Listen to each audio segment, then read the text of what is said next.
What's up, y'all? This is Eric Benet. I want you to keep it locked right here. Gowhere Hip Hop. What up, y'all? This is Tina P for Gowhere Hip Hop. I'm sitting here with singer, songwriter, and actor Eric Benet.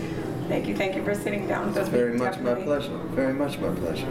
Thank you, because this is a legend right here. I mean, you're 6 albums in. I mean, that's amazing in this industry. Yeah, they told me when I started, they were like, you know, the average lifespan of a recording artist is 5 years if you're lucky. Mm-hmm. So I mean, I've been in the game, you know, I'm going on like 20 years now. Mm-hmm. So consider myself very blessed and I'm grateful. Well, I mean, the reason you've been around, I was doing my research, of course, and I mean, I grew up listening to you, but man, just doing my research, you have a beautiful voice, and that's really what it comes down to, is the voice.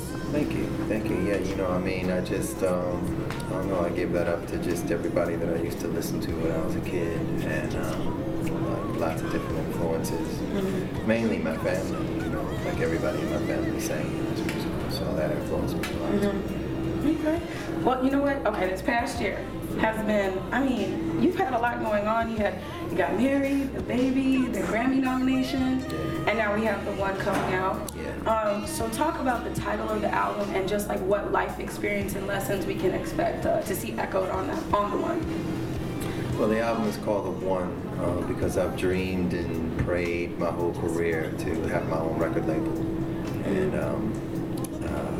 And to have an album of my very own released on that label, and this is it, it's the one. So I'm so excited about that, and I mean, I just feel like, you know, I'm at the peak of my game right now. You know, I'm in my 40s. That's a lot of maturity. That's a lot of evolution. That's a lot of growth, and all of that is coming out in the music as you know, as a final, like a better, much better final product. So, it's definitely going to be a classic. Well, you just mentioned this is the first project coming out on your new label. Can we expect to see like Eric Benet-esque music, or is it going to be very like outside of R&B? Do you have artists you're already looking at signing? Right now, I'm just concentrating on my album, okay, like the one, and then when that one comes out, you know, I'd like to keep my ears and eyes open for, you know, some talent that I'd like to attach myself to and put under my wing. Okay. But it's open, you know. I mean, I grew up, like I mentioned, I'm influenced by so many different styles of music, from rock to pop to, you know, gospel to, you know, everything. So I mean, it's possible that, you know, the artists that I sign could be of any genre. Okay.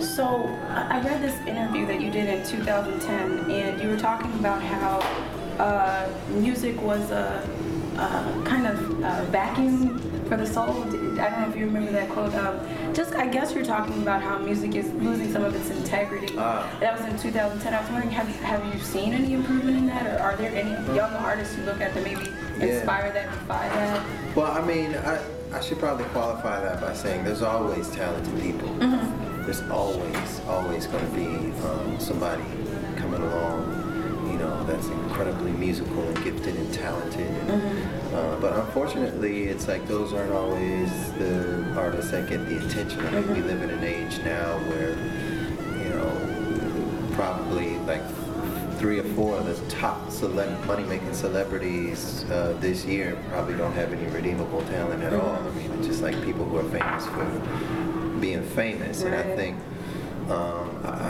think I was alluding to, you know, more of, you know, that kind of situation where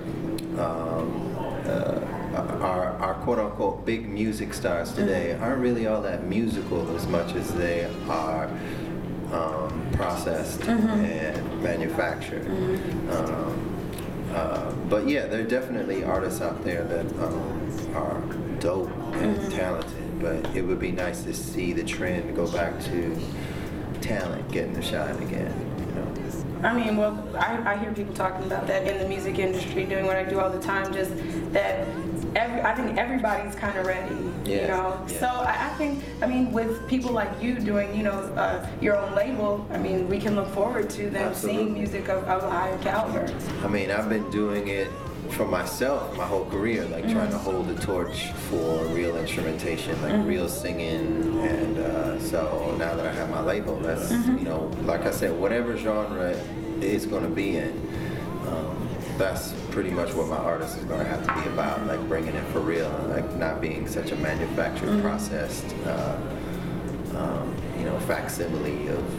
You know, everything's like brand first now, Right. instead of you know, artist first or music first. It's really, it seems, as I travel the world, it seems as though, from my perspective, and I understand that when I travel to a country, I'm seeing it through my own eyes, and it may not be the most accurate view, but it seems as though here in America, the emphasis is on celebrity and sensationalism, where when I travel to Europe or even like Japan, it's like they're more about, okay, the skills that the artist has. Like, wow, did you hear those chords? Did you hear that vocal ability? Did you check those lyrics that was written in? I mean, it seems like, you know, that's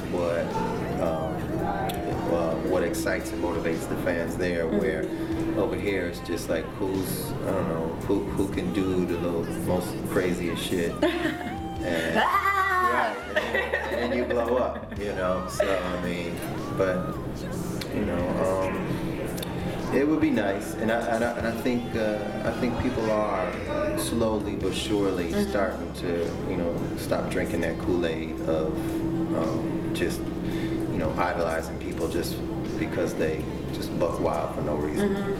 Hey, some people are buck wild, but that's just part of who they are. And that's I can't help it. That's me. People be over here just buck wild for no reason. I love that. I love that. I mean, we need buck wild people in the world. But not manufactured buck wild. Exactly. Exactly. Like, be authentic with it. You know? So let's take it a little bit personal. You so you just had the baby, right? And I saw you did a little spread for Us Weekly. How do you know, with us being celebrity obsessed here in America, how do you navigate, you know, wanting to give the fans what they want, which is an insider look at your life, but also keeping, you know, protecting you, your family, you know, and yourself? You know, by controlling it, by taking control of it, by realizing that, you know, as somebody who's in the limelight, like for instance with our baby Lucia, I mean, if we didn't release the pictures, like at least show the world what she looked like. Beautiful baby. Oh, thank you so much. You know, that might make the situation even worse, like when we go out and about, because you know, them people can be crazy, like trying to get pictures of stuff, trying to be that first one to get the picture. So you kind of like, you know, you control it and you monitor it yourself. Okay. And you know, it's something, you know, I learned along over the years. Okay, got you. Last but not least, you look incredible. So we need to know. How are you looking so young and looking so good? Like, what secret, please? There is a painting in my attic of me, and it really looks like a 60-year-old dude, and I just don't age. But the painting gets old. Okay. So it's a deal I did with a genie. Okay, all right. I have to find that genie. No, but no, thank you for that. Thank you. That's very sweet of you to say. I mean, I just pretty much try to live right. You know, I pretty much cut all the stressful people and stressful situations out of my life. I don't drink anything but water or fresh juices. Okay.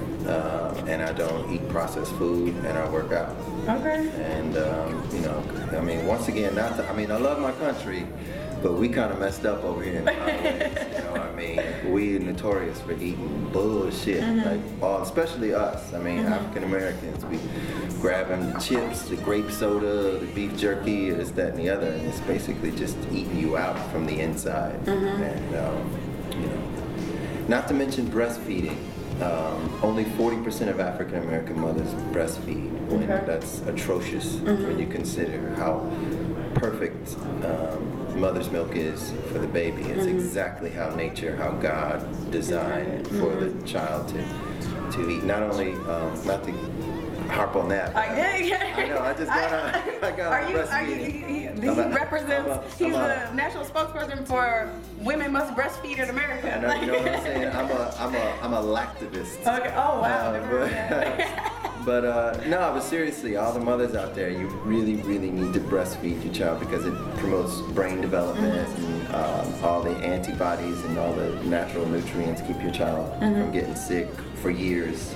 So anyway, I'll get off that. But we need to, overall, we need to take better care of ourselves. Okay, got you. So you're going to be back in Chicago February 14th to do a concert.